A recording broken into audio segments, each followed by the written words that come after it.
Welcome to Manual Education. Welcome to this video. So in this video we are going to discuss CLAT legal aptitude and for basically Indian Penal Code. So here we are going to discuss of Indian Penal Code, how to solve the questions of the legal aptitude in the Indian Penal Code, like a criminal law. Criminal law के अंदर अगर आपको कोई question आता है, then what should you like, क्या strategy आपको use करनी है, कैसे आपको पैसेज को रीड करना है, कौन से पॉइंट्स पे ध्यान देना है, we will discuss here while solving the question and understanding the strategy. So here we have our social handles. Do follow us on them. You can follow us on the Instagram and the Facebook. Also you can join WhatsApp and Telegram group. Don't forget to subscribe our YouTube channel. Also we have launched offline and online batches for 2025 and 26. If you are Mumbai based, you can directly visit to our centers to start your preparation, or if you are not Mumbai based, you can directly join our online live classes. All the details and links are given in the description. So moving ahead to the strategy. Legal aptitude and legal reasoning. Legal aptitude and legal reasoning is basically interpreting the legal principle and applying it to the given situation. That's only the legal aptitude and reasoning. Now coming to the criminal law. Criminal law is what? Is basically IPC dealing with the criminal. See, criminal law is a general factor. It's a general area where बहुत ज़्यादा different types of criminal laws आ जाते हैं, but यहाँ पर आपको जो focus करना है that's around the IPC. ये IPC के रिगार्डिंग है. तो आईपीसी के रिगार्डिंग जब आप बात करोगे, उसके ऊपर पैसेज जब होगा, you have to deal with only IPC sections. ऐसा नहीं हो सकता कि आप उस वक्त एविडेंस के बारे में सोचो, उस वक्त आप सीआरपीसी के बारे में भी सोचोगे, उस वक्त आप वुमेन के रिगार्डिंग और कोई लॉ है उसके रिगार्डिंग सोचोगे, चिल्ड्रंस के रिगार्डिंग और कोई क्रिमिनल लॉ है उसके रिगार्डिंग सोचोगे. नहीं चलेगा. It should be like this कि आपको इंडियन पेनल कोड के बारे में पैसेज दिया है, you have to stick to that point only. Now Indian penal code is what? Is basically serves the fundamental legal framework in India for establishing criminal liability. Criminal liability बताता है, punishment define करता है for given crime. जो भी crime किसी ने किया है उसके लिए पनिशमेंट डिफाइन करता है IPC, related to specified offences and setting exceptions to the criminal liability for this offences. तो यहाँ पर एक्सेप्शंस भी होते हैं कुछ ऑफेंसेस के रिगार्डिंग, कुछ क्रिमिनल लाइबिलिटीज के अगेंस्ट. कुछ ऑफेंस ऐसे होते हैं जहाँ पर एक्सेप्शनल क्राइटेरियाज भी होते हैं, एक्सेप्शनल इंसिडेंट्स भी होते हैं, जिस केस में वो क्राइम जो क्रिमिनल दिख रहा है, जो क्राइम दिख रहा है, वो क्राइम नहीं होता. सो ऐसे एक्सेप्शनल केसेस भी होते हैं, वो भी यहाँ पर आईपीसी में डिफाइन किए हुए हैं. चलो moving to the next method to solve. Guys, method to solve is very simple. आपको क्या करना है? पैसेज को रीड करना है, thoroughly अंडरस्टैंड करना है, फैक्ट एंड प्रिंसिपल को एक दूसरे से लिंक करना है, रिलेट करना है. रिलेट करो पैसेज को, फैक्ट्स को रिलेट करो. क्वेश्चंस को सॉल्व करते वक्त both the things you have to be like this कि आपको अवेयर ऑफ रहना है कि आपने पैसेज में क्या रीड किया है, क्या फैक्ट्स थे, कैसे आपने प्रोविजंस को अप्लाई किया. अकॉर्डिंगली आपको क्वेश्चंस के भी प्रोविजंस को एंड फैक्ट्स को अप्लाई करना है एंड क्वेश्चंस को सॉल्व करना है. Pay attention to the principles and the facts in the passage. जो मैंने अभी जस्ट बोला, वहाँ पर इंपॉर्टेंट होता है जो पैसेज दिया है उसके अंदर जो इन्फॉर्मेशन दिया है, उस इन्फॉर्मेशन को स्टिक ऑफ रहना. That means your opinion should be outside the purview of the passage. Then stick to the principle and fact given in the passage. जो प्रिंसिपल दिया है, जो फैक्ट दिया है, बस उसी पे बात करो, उसी के रिगार्डिंग डिस्कशन करो, उसी के रिगार्डिंग आंसर्स करो. First solve the easy one and then go for the difficult one. सबसे पहले क्या करोगे? इजी वन सॉल्व करोगे. इजी वन के लिए पहले टाइम दोगे because it's very easy and it will help you to motivate your self by solving the questions. आप जो है थोड़ा सा फ्लो में आ जाओगे इजी वन से and then you will attempt for the difficult one. चलो now coming to the question guys, यहाँ पर पैसेज दिया हुआ है, the Indian Penal Code 1860 does not define consent. यहाँ पर consent की definition नहीं है in positive terms, but what cannot be regarded as a consent under the code is explained by section 90. यहाँ पर section 90 के अंदर Indian Penal Code के अंदर consent क्या नहीं होता, मतलब consent के अंदर कौन से elements नहीं आते, वो define किया है. और इसीलिए बोला कि consent जो है positive term पे define नहीं किया हुआ है. Consent known to be given under a fear of misconception. बोला है consent known to be given under the fear और misconception. A consent is not such a consent as is intended by any section of this code. If the consent is given by a person under fear of injury or under a misconception of the fact, and if the person doing the act knows or has reason to believe that consent was given in consequence of such a fear or misconception. Guys, यहाँ पे ना एक part of the definition दिया है, it's not a complete definition of that negative term वाला concept. अब यहाँ पे देखो कंसेंट एक्चुअली क्या होता है. बेसिक कंसेप्ट को जो डिफाइन करने की आईपीसी में जो टेक्निक है वो क्या है. जनरली हम जब किसी टर्म को डिफाइन करते हैं we use to explain their elements, right. तो आईपीसी ने क्या किया है, आईपीसी में कंसेंट को डिफाइन नहीं किया। आईपीसी ने क्या किया, क्या कंसेंट नहीं होता, विच कंसेंट इज नॉट फ्री, कौन सा कंसेंट फ्री नहीं है, विच इज द कंसेंट। देखो कोई कंसेंट जो है ना, अगर उसको फ्रॉड करके लिया गया है, कंसेंट का मतलब क्या, एक्सेप्टेंस। अगर आप किसी के पास से जो एक्सेप्टेंस है बाय द फ्रॉड एक्सेप्टेंस ले लेते हो, मिस रिप्रेजेंटेशन करके उसके पास से एक्सेप्टेंस ले लेते हो, या फिर डिफ्रॉड करने की इंटेंशन से उसके पास से कोई एक्सेप्टेंस लेते हो, कंसेंट लेते हो for doing something and for not doing something, that amounts to what, it is not a free consent. So that's makes a sense कि यहाँ पे नेगेटिवली कंसेंट को डिफाइन करने की कोशिश की गई है आईपीसी में। Now consent given a firstly under a fear of injury and secondly under a misconception of a fact is not a consent at all। मतलब जहां पर फियर इन्वॉल्व है, लाइक कंसेंट तो आपने दिया but under the fear, under the danger, आपको एक danger बताया गया, आपको एक डेंजर का इंड्यूसमेंट दिया गया, आपको फोर्स बताया गया, and on that basis you are giving that consent, you are giving that acceptance. And दूसरा जो कंसेंट होता है वो है मिसकंसेप्शन, आपको फैक्ट पता ही नहीं है, आपको गलत फैक्ट दिखाए गए, so this is a misconception, आप मिसकंसेप्शन में हो, आप मिसअंडरस्टैंडिंग में हो कि ऐसा है, but that is not a truth. चलो, that is what is enjoined by first part of the section 90। ये first part of the section 90 है जिसके अंदर negatively consent को define किया। These two grounds specified in the section 90 are analogous to coercion and mistake of the fact, which are familiar grounds that can vitiate a transaction under the jurisprudence of our country। jurisprudence का simple मतलब guys system होता है, system, legal system, okay, of और methodology बोलो, of our country as well as our other countries. मतलब यहाँ पे ये बोला गया कि these are the two grounds defined in the section 90, ठीक है, and coercion and mistake of the fact which are the familiar ground. See, coercion और mistake of the fact are the familiar ground. Why? Because यहाँ पे misconception की बात की गई। कोएर्जन भी वही होता है कि आप गलत तरीके से उनके पास से इंड्यूसमेंट करके ले लेते हो, that is the fear of injury, and दूसरा उनको ऑप्रेस कर देते हो कोएर्जन के अंदर। उसके बाद मिस्टेक ऑफ द फैक्ट क्या होता है कि आपने मिस्टेक ऑफ द फैक्ट कर ली, जो फैक्ट बताना था वो फैक्ट नहीं बताया, गलती से कुछ और ही बताया। It is not a deliberate, it is not a intentional, but yes आपने गलती से गलत फैक्ट बता दिया जो कि नहीं बताना था, अच्छा, या फिर जो बताना था लेकिन जो नहीं बताया गया, वो होता है मिस्टेक ऑफ द फैक्ट और मिस रिप्रेजेंटेशन और द कंसीलमेंट, ठीक है। तो ये जो है ना, ये फैमिलियर टू द व्हाट कि mistake, misconception and the fear, ये इससे फैमिलियर है, सिमिलर है। Now the factors set out in the first part of the section 90 are from the point of view of the victim। ये जो है ना, ये विक्टिम के पॉइंट ऑफ व्यू से है।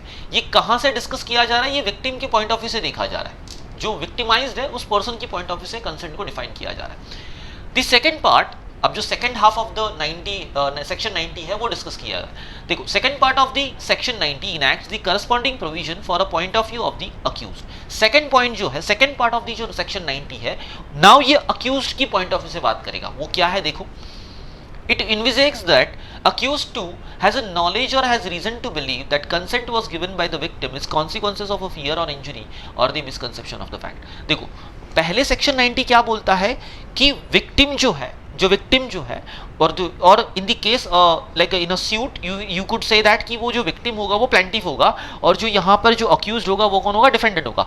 तो यहाँ पर जो ये विक्टिम है ना, विक्टिम ने क्या किया, under the misconception and fear में वो कंसेंट दे दिया, but now they are saying under section 90 कि अक्यूज को उस चीज का नॉलेज है। अक्यूज नोज दैट कि ये जो कंसेंट मुझे मिल रहा है from the victim side, from the plaintiff side, जो डिफेंडेंट को पता है, अक्यूज्ड को पता है कि ये जो मुझे कंसेंट मिल रहा है, ये कंसेंट अंडर द फियर है, जो मैंने इंपोज किया है, जो मैंने यूज किया है, जो मैंने फोर्स यूज किया है, जो मैंने फियर एक इनपुट करने के लिए मैंने ट्राई किया, उसके अंडर, उसके इन्फ्लुएंस के अंडर मुझे ये कंसेंट मिल रहा है। या फिर जो मैंने कंसीलमेंट की, जो मैंने मिसकंसेप्शन क्रिएट किया, उस मिसकंसेप्शन में रहकर मुझे जो है विक्टिम जो है वो कंसेंट दे रहा है। ये भी जरूरी है कि अक्यूज्ड को इसका नॉलेज होना चाहिए। Accused should know this, deliberately should know this, और इंटेंशनली और नॉन इंटेंशनली, बट उसको पता होना चाहिए। He should have a knowledge of that. Now thus the second part lays emphasis on a knowledge or a reasonable belief of the person। देखो यहाँ पे क्या बोला है, सेकंड पार्ट डील करता है किसके साथ, नॉलेज एंड रीजनेबल बिलीफ। देखो, knowledge and reasonable belief are the two similar thing. Reasonable belief का मतलब होता है it's a conscious understanding, it's a conscious knowledge of something which you have, but only belief का मतलब होता है that is not on the basis of pure constructive evidence और pure constructive ideas, pure constructive knowledge, वो difference होता है। तो reasonable belief and belief के बीच में मिसअंडरस्टूड मत करना। रीजनेबल बिलीफ जब भी हम बोलते हैं legally it is a constructive knowledge which have some evidence behind it, ठीक है, आपके पास प्री एविडेंस होते हैं, on that basis you have a knowledge that, तो वो समझ में आता है। Now obtained tainted consent, the requirement of the both the parts should be cumulatively satisfied. देखो यहाँ पर पहली बात तो यहाँ पे सर्टेनली बोल दिया कि requirement of the both the part should be cumulatively satisfied, मतलब जो फर्स्ट पार्ट डिफाइन किया प्लस जो सेकंड पार्ट डिफाइन किया ये दोनों भी एक साथ होंगे तभी कंसेंट का टर्म जो है वो कंप्लीट हो जाएगा, डिफाइन हो जाएगा, but that is in a negative way. Negative way why? Because यहाँ पे नॉट की बात की जा रही है कि क्या नहीं होना चाहिए, किस नेगेटिव टर्म से ये डिफाइन किया है वो बताया गया, which is not a consent, which is not a free consent basically. चलो, in other words, the court has to see whether a person giving the consent had given it under a fear of injury or a misconception of the fact, and the court should also be satisfied that person doing the act, that is alleged offender, is conscious of the fact or should have reason to think that, but for fear or misconception, the consent would not have been given. अब देखो यहाँ पे क्या समझाया गया है, same thing वापस से रिपीट की जो अभी तक हम लोगों ने डिस्कस किया, बट थोड़ा सा घुमा फिरा के लिख दिया। That is only the sense, मतलब यहाँ पे यही बोलना है कि विक्टिम ने जो कंसेंट दिया वो फियर ऑफ इंजुरी के अंडर दिया, मिसकंसेप्शन में दिया, and accused should have a knowledge of that, और he should consciously know that कि मैंने जो यहाँ पर मुझे जो कंसेंट मिला है वो अंडर द फियर है या फिर मिसकंसेप्शन में है। चलो, this is the scheme of section 90 which is a couched in negative terminology. ये जो है नेगेटिव टर्मिनोलॉजी है because it is a negative side of the consent. Free consent is the positive side of the consent. अगर वो free consent या फिर सिर्फ consent को डिफाइन करते तो वो पॉजिटिव टर्म हो जाता, बट यहाँ पे फ्री कंसेंट के opposite which is not a free consent ये डिफाइन कर दिया, सो this is a negative consent, negative term. Now Section 90 cannot, however, be construed as an exhaustive definition of a consent for the purpose of Indian Penal Code. यहाँ पे Section 90 को एक exhaustive definition in the sense एक clear definition हम नहीं बोल सकते, is just outline you can say to understand the और to understand the purpose of the consent. Now do understand guys, ये जो पैसेज है ना, ये पैसेज भी एक कोर्ट के पॉइंट ऑफ व्यू से दिया हुआ है। मतलब कोर्ट में जब जज जब यहाँ पे जज जब ये एक अंडरस्टैंड करेंगे, केस को अंडरस्टैंड करेंगे, and while understanding that case और वाइल इंटरप्रेटिंग द कंसेंट, जज क्या करेंगे, जज जिस तरीके से सोच सकते हैं वो जज के पॉइंट ऑफ व्यू से एंड कोर्ट की लीगल थियोरी के पॉइंट ऑफ व्यू से यहाँ पे इस पैसेज को लिखा गया है। And this is the crux which you have to understand while reading the particular legal paragraph. अगर ये आपको समझ में आ जाता है then it is very easy to solve the question, because now you understood कि what is the purpose behind given passage और गिवन लीगल प्रिंसिपल और given situation in the passage. ये आपको समझ में आ गया, now it is easy to solve the questions. Now moving to the last part of the paragraph, the normal connotation and concept of a consent is not intended to be excluded. देखो यहाँ पे क्या बोला है, normal connotation and concept of a consent is not intended to be excluded। मतलब यहाँ पे जो डेफिनेशन है वो नेगेटिवली दिया, बट दैट डजंट मीन कि जो रियल कंसेंट का जो मीनिंग होता है उसको यहाँ पे एक्सक्लूड करना है, दैट डजंट मीन। लीगली ऐसा होता है कि जब आप लीगल टर्म्स में बात करते हो तो एक चीज जो आपको डिफाइन की है उसका मतलब वो सिर्फ उतना ही डिफाइंडेड है, वहां पे ये मतलब नहीं हो सकता कि जो डिफाइन नहीं किया उसको आपको कंसिडर ही नहीं करना है, ये बात नहीं हो सकती, आपको वो भी कंसिडर करना होगा, बट दैट डजंट मीन कि आप एक चीज दी है तो दूसरे को नहीं बोलोगे, ऐसा नहीं हो सकता। चलो, various decisions of a high court and supreme court have merely gone by the language of the section 90 but traveled a wider field guided by etymology of the word consent। मतलब यहाँ पे क्या हुआ है कि बहुत ज़्यादा केसेस में यहाँ पर लीगली कंसेंट क्या होता है, सेक्शन 90 के अंडर कंसेंट क्या है, इसके ऊपर बहुत ज़्यादा डिस्कशन हुआ है, but that is also for the etymology of the word. चलो, एटिमोलॉजी मतलब वर्ड का साइंस और वर्ड की अंडरस्टैंडिंग लेने के बाद उन्होंने इसके बारे में डिस्कशन किया हुआ है under the most of the cases. चलो, now moving to the question. देखो, कंसेंट के बारे में डिस्कशन किया, अब हमें कंसेंट से ही स्टिक ऑफ रहना है। देखो, mister A, a man promises a B, a woman, that he will marry her if she has sexual intercourse with him. B agrees, but after having sexual intercourse, A flees and never contacts B again. In the given situation, which statement is true? Practically speaking, this is like ये cases, यहाँ पे ऐसी cases बहुत सारी है जो बहुत ज़्यादा famous भी है, और ये इंपॉर्टेंट फैक्ट भी है इन दी आईपीसी, इंपॉर्टेंट प्रोविजन भी है आईपीसी के अंडर। तो यहाँ पे एक सिचुएशन है जिस केस में A as a man, in the situation A as a man promises one woman called as B, A ने B को प्रॉमिस किया, if you do the sexual intercourse with me, I will marry with you. But after doing that sexual intercourse, he fled away. Now वहां पे वो है ही नहीं marriage करने के लिए, तो एक झूठा प्रॉमिस दे दिया, ठीक है। नाउ डू अंडरस्टैंड गाइज, यहां पर वुमेन के पास से कंसेंट मिला था, yes, she consented over here, she consented over here, but क्या वो कंसेंट जो था वो रियल कंसेंट था?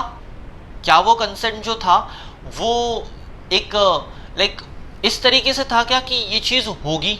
नहीं, ये ऐसा नहीं था कि हाँ ये चीज़ होगी, ऐसा नहीं था। इट्स लाइक कि ओके, लाइक ये समझना ऐसा है कि वुमेन ने जो कंसेंट दिया वो कंसेंट ऐसे मिसकंसेप्शन में दिया हुआ है कि yes A will marry with me if I do sexual intercourse with A. ये बी का मिसकंसेप्शन है, इसको मिसकंसेप्शन बोला जाता है। She don't know exact fact what exactly the intention of the ए, वो नहीं है। सो यहाँ पर आपको जो है यहाँ पर अंडरस्टैंड करना है कि वुमेन ने जो एक सामने वाले को जो एक कंसेंट दिया हुआ है ना, that is also under the influence.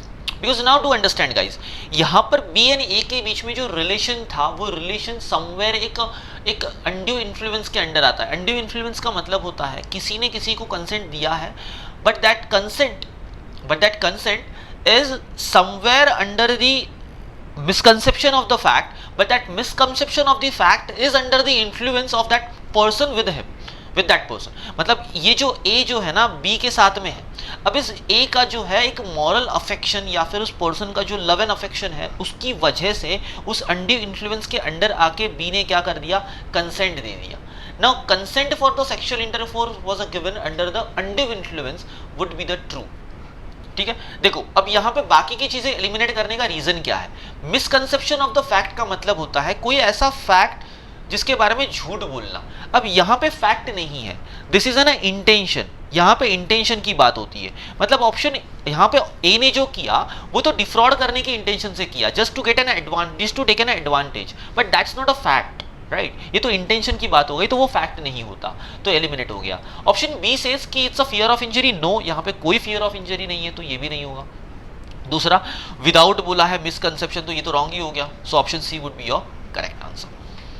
Okay, come to the second question. According to the given passage, a person is said to the consent to the doing of an act. To the doing of an act. तो यहाँ पे पूछा क्या है कि accordingly, passage के according consent क्या हो सकता है फॉर डूइंग एन एक्ट, ऐसा पूछा।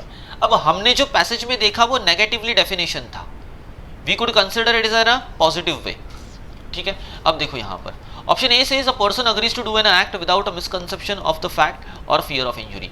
सेक्शन 90 ने क्या बोला? सेक्शन 90 बोलता है कि अगर आप मिसकंसेप्शन और फियर ऑफ इंजरी के अंडर अगर आप कंसेंट देते हो, that would not be the consent, that would not be the free consent. That means अगर आप उसके अगेंस्ट जाओ, उसके अपोजिट जाओ, तो दैट वुड बी व्हाट, कि without an misconception and fact, अगर आप कोई भी फियर ऑफ इंजरी होगा और उसके अंडर आप नहीं हो और आप कंसेंट दे रहे हो, that would be the simply consent. अब यहाँ पे देखो, the person whom agreement is signified has no reason to believe that the agreement is being given under the misconception of the fact or fear of injury. Guys यहाँ पे no reason to believe बोलना गलत होगा, because that person should have knowledge of that, तो ये तो eliminate हो गया। Option C says a person agrees to do an act without a misconception of a fact or fear of injury and the person to whom agreement is signified has no reason to believe, has no reason to बोलोगे तो गलत हो जाएगा, because that person should have that understanding, should have that knowledge of the consent. Option D says a person agrees to do an act without having a regard to the consequences of a fear of injury or the misconception of the fact. मतलब यहाँ पे क्या बोलना है, agrees to do an act but without what, having a regard to the consequences। मतलब इसके regarding results क्या आएंगे, ऐसे मतलब फियर ऑफ इंजरी के अगेंस्ट अगर आप जाओगे और आप कंसेंट दोगे तो उसके बाद जो उसके कॉन्सिक्वेंसेस आएंगे उसको बिना देखे एक पर्सन जब अग्री कर जाता है उसको कंसेंट कहा जाता है। This would be the exaggeration, जो पैसेज में बोला ही नहीं गया। This would get eliminated and option A would be your correct answer. Now coming to the next question, according to your understanding of given passage, why is negative terminology used to explain the meaning of the consent under the section 90? यहाँ पे बोला है according to you, अगर according to you की बात की जाती है, that simply means inference, you have to infer something here. देखो अकॉर्डिंग टू ऑथर बोला होता तो then that means you have to conclude here, but यहाँ पे बोला according to you, that means it is an inference what you understand by this. चलो come to the point, to emphasise on a factors that vitiate consent, to emphasise on a point of view of the victim और the person who gives the consent, then to emphasise on a point of view of the person who receives the consent. दोनों type से बोल रहा है, मतलब ये भी बोला और ये भी बोला। चलो emphasize on a non exhaustive scope of the definition of the consent, non exhaustive scope of the definition of the consent. तो गाइस यहाँ पे इन्होंने क्या किया है, सिर्फ एक ही पॉइंट के बारे में डिस्कशन किया है कि नॉन एग्जॉस्टिव स्कोप। तो यहाँ पे एग्जॉस्टिव स्कोप तो है ही नहीं, बेसिकली एग्जॉस्टिव स्कोप तो नहीं है, बट सिर्फ इतना ही मोटिव नहीं है कि नॉन एग्जॉस्टिव स्कोप बताना, इतना ही मोटिव नहीं है। यहाँ पे मोटिव ये है कि नेगेटिवली डिफाइन किया। अब नेगेटिवली डिफाइन किया मतलब कहाँ कंसेंट नहीं होगा, factor that vitiate the consent मतलब वो कहाँ कंसेंट नहीं होगा, इसके बारे में डिस्कशन कर रहा है, एंड दैट मेक्स इट की negative terminology, and option A would be your correct answer. Next question, X a man promises a Y a woman that he will marry her if she has a sexual intercourse with him. Y agrees and they have a sexual intercourse. Thereafter, X assures Y that they will get married, but X's family is opposed to the marriage even after the X's attempt to convince them. Therefore, X refuses to marry Y. In the given situation, which statement is true? Now, option A says consent for sexual intercourse was received knowing that consent is given under the misconception of the fact। यहाँ पे क्या बोला है, consent for the sexual intercourse was received knowing that consent is under, no यहाँ पे knowing that consent is under the given misconception of the fact, ये गलत होगा, बिकॉज उसको तो पहले तो उसने मतलब कोई मिसकंसेप्शन था ही नहीं, बिकॉज उसने कोई कंसीलमेंट किया नहीं, उसने कोई भी गलत चीज बताई नहीं, उसने तो जो बता था वो बता दिया, उसने अपने एफर्ट्स भी दे दिए। So in that case misconception of the fact तो नहीं हो सकता। Consent for sexual intercourse was given without any misconception of the fact or fear of injury। देखो यहाँ पर क्या बोला है कि sexual intercourse जो था was given without a misconception of the fact or fear of injury। Guys यहाँ पे misconception of the fact and fear of injury का कुछ मतलब ये यहाँ पे रिलेशन हो नहीं सकता, तो ये भी कहीं ना कहीं एलिमिनेट हो जाता है। चलो, was received knowing that consent is given under the fear of injury, यहाँ पे बोला है कि was received knowing that, again was received knowing that consent is given under the fear of injury। ऊपर तो misconception बोला, नीचे fear of injury बोला, तो दोनों भी सेम ही हो गए। Now, consent for sexual intercourse was given under the misconception of the fact and received misconception of the fact। यहाँ पे देखो क्या बोला है, given under the misconception of a fact and received misconception of the fact। ये terms का मतलब क्या होता है बेसिकली, दिस इज व्हाट की यहाँ पे क्या बोला है, given under and received misconception. तो इसका मतलब ये होता है कि एक तो मिसकंसेप्शन ऑफ द फैक्ट है भी, एंड दूसरा जो सामने से आया वो भी मिसकंसेप्शन ऑफ द फैक्ट था। लाइक दिस, अगर इसको समझना है तो आपको यहाँ पे एक्स के पार्ट ऑफ पे समझना पड़ेगा। एक्स खुद भी इस मिसकंसेप्शन में था कि उसकी फैमिली इसको अग्री कर जाएगी, मैरिज को अग्री कर जाएगी। So X is under the misconception. अब ये जो था ये रिसीव्ड मिसकंसेप्शन था, इसको रिसीव्ड मिसकंसेप्शन बोलते हैं, और जो वाई को मिला, जो वाई के साथ हुआ वो था गिवन मिसकंसेप्शन, क्योंकि खुद एक्स मिसकंसेप्शन में था कि फैमिली अग्री कर जाएगी, और उस वजह से उसने वाई को भी एक मिसकंसेप्शन दे दिया कि हम लोग मैरिज कर लेंगे आफ्टर सेक्सुअल इंटरकोर्स। तो ये हो गया गिवन एंड रिसीव्ड वाला misconception. On that basis your correct answer would be option D. Because अभी देखो यहाँ पर ऑप्शन ए में क्या था कि सिर्फ गिवन था, तो ये नहीं होगा, और यहाँ पे देखो यहाँ पे सिर्फ गिवन फियर ऑफ इंजरी तो था ही नहीं, तो ऑप्शन बी एंड सी तो पहले एलिमिनेट होने चाहिए, एंड ऑप्शन ए में सिर्फ गिवन बोला है, and that's the reason misconception of the fact directly हम बोल नहीं सकते कि ये मिसकंसेप्शन ऑफ द फैक्ट है। यहाँ पे ये तब बोला जा सकता है जब जो पर्सन प्रॉमिस कर रहा है वो खुद ही अंडर द मिसकंसेप्शन है कि जो मैं प्रॉमिस कर रहा हूँ वो पूरा होगा कि नहीं होगा, वो उसको खुद को ही नहीं पता ठीक से, वो बोल रहा है बस उसको ये पता है कि मेरा प्रॉमिस कंप्लीट हो सकता है, बट अंडर द फैक्ट वो पीछे जो एक रियल फैक्ट वो ये है कि वो नहीं होने वाला। So he is under the misconception कि I will fulfil the promise. So that is the reason यहाँ पे गिवन एंड रिसीव्ड दोनों भी मिसकंसेप्शन आ जाते हैं। Now question number 5, guys moving ahead, before moving ahead I will remind you to please share this video with your friends and do like and comment below the video. Now according to the given passage, which of the following statement is not true? Now guys do understand, देखो according to the given passage क्या बोला है, which of the following statement is not true, तो कौन सा true नहीं है वो find out करना है. Misconception of the fact vitiates the consent, हाँ that is a true one. Fear of injury vitiates the consent, yes this is also true one. Misconception of the fact obviates the necessity of consent, and fear of injury is analogous to coercion. यहाँ पे fear of injury is analogous to coercion, this is correct one. ये भी correct है, ये भी correct है. Correct, incorrect would be this one. So this would be your right answer. So guys, this is how you have to solve the Indian Penal Code questions under the legal aptitude. You have to approach like this. See, Indian Penal Code में जब आप passage को read करते हो आपको थोड़ा सा बहुत ज़्यादा टेक्निकलिटीज़ का यूज़ करना पड़ता है, बिकॉज यहाँ पे बहुत ज़्यादा टेक्निकलिटी है. सो आई रिकमेंड यू कि जो भी इंपॉर्टेंट कंसेप्ट है अंडर द आईपीसी, स्पेशली उनके अंडर प्राइवेट डिफेंस है, कुछ इंपॉर्टेंट सेक्शंस है, कुछ इंपॉर्टेंट क्राइम्स है, उनको रेफर करो, उनको रीड करो. That will help you a lot to understand that concept, and if that concept comes under the passage, so this will help you to better understanding, and this will lead the answer choice correctly. बहुत ज़्यादा correctly आप answers कर पाओगे. So be aware of that. Okay guys, and if you like the video, if you like the content, do like the video and share it to your friends. Thank you so much.